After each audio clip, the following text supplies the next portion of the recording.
Bonjour Marie-Sophie. Bonjour. Voilà, alors j'aimerais voir avec toi et si tu pouvais me partager quelle est la plus grande difficulté que tu as dans la vie. Mon handicap. Ok, merci. Et comment tu te sens par rapport à ce handicap? Beaucoup de la haine. Beaucoup de haine, oui. Donc c'est le sentiment, c'est de la haine. Est-ce qu'il y a de la colère, de la tristesse au niveau des émotions? Oui. C'est quoi exactement? L'émotion, c'est plus que Dieu m'a créé, Oui, moi, qui étais toute petite, et j'en veux à la vie, j'en veux à la vie qui m'a fait venir mon handicap. ok, merci. Merci beaucoup pour ce partage. Quelles sont les conséquences et les difficultés que tu rencontres dans la vie suite à ton handicap du coup? J'ai beaucoup prisonnière dans la vie, Oui, et j'ai l'impression que personne ne me voit comme une adulte que une petite fille. ok, merci. Qu'est-ce que tu as essayé de faire et qui n'a pas fonctionné? J'ai l'impression que personne m'écoute. D'accord. Et qu'est-ce que tu as essayé de faire par rapport à ton handicap qui est quelque chose que tu peux pas changer, mais qu'est-ce que tu as essayé de mettre en place? J'ai essayé de changer le regard des autres, Ok, et personne ne voit l'apparence. ok, merci. Et le résultat, quelle aurait été la solution pour toi? Qu'est-ce que tu aurais aimé comme solution pour pouvoir mieux vivre avec cette difficulté qu'est ton handicap? Mon handicap, je veux surtout, c'est l'amour autour de moi, que les personnes qui m'aiment. Ça, c'est plus important. Et deuxième difficulté dans la vie, l'impression que tout le monde dirige ma vie. Oui. Et donc, par exemple, quelle aurait été la solution pour toi pour justement peut-être euh, être plus dans l'amour pour toi et pour les autres et mieux vivre ton handicap? Quelle aurait été la solution idéale pour toi? J'avoue que tout le monde m'écoute, c'est plus D'accord. important. Et aussi de sentir aimé. Merci pour ce partage.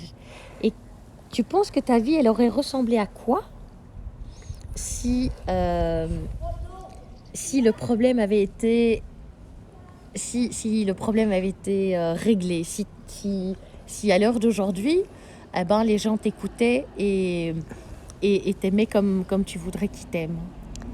Ta vie, elle serait comment? Ma vie, pour moi, c'est quelque chose de précieux. Oui, Et c'est la vie aussi qui m'écoute ma vie. Et j'ai l'impression que n'existe pas.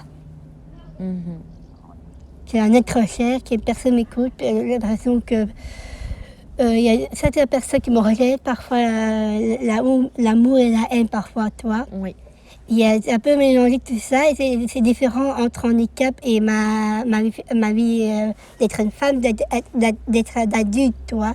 oui, Et adulte, la différence entre le handicap et voilà. Il y a beaucoup de choses qui changent dans ma vie. Beaucoup d'essayer de améliorer mes défauts, mon qualité. Et les gens qui me regardent, ça me fait peur. ok. Par contre, on a échangé cet après-midi et tu sais que depuis quelques années, depuis quelques mois, tu as énormément évolué. Bah, évidemment, parce qu'il a évolué, parce que j'en veux la vie.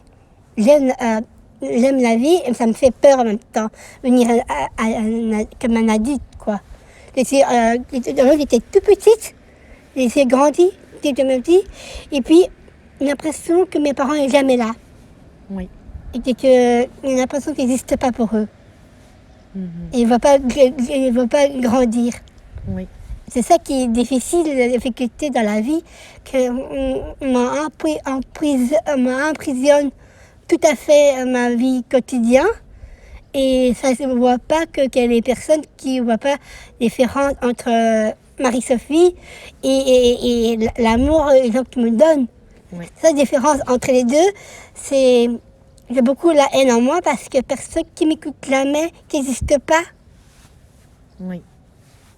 Et donc si maintenant on changeait les choses avec une baguette magique et dans un autre monde, on imagine que les gens te reconnaissent pour toi, Marie-Sophie, la personne que tu es, la belle Marie-Sophie, hypersensible, trisomique 21, mais qui s'assume, qui se respecte et qui est aimée et écoutée de tous. Ta vie, elle serait comment?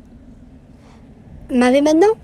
Avec les conditions, avec la baguette magique. Si dans ta vie aujourd'hui, les gens t'acceptaient, les gens te reconnaissaient, t'écoutaient et tu serais pleinement autonome, comment serait ta vie?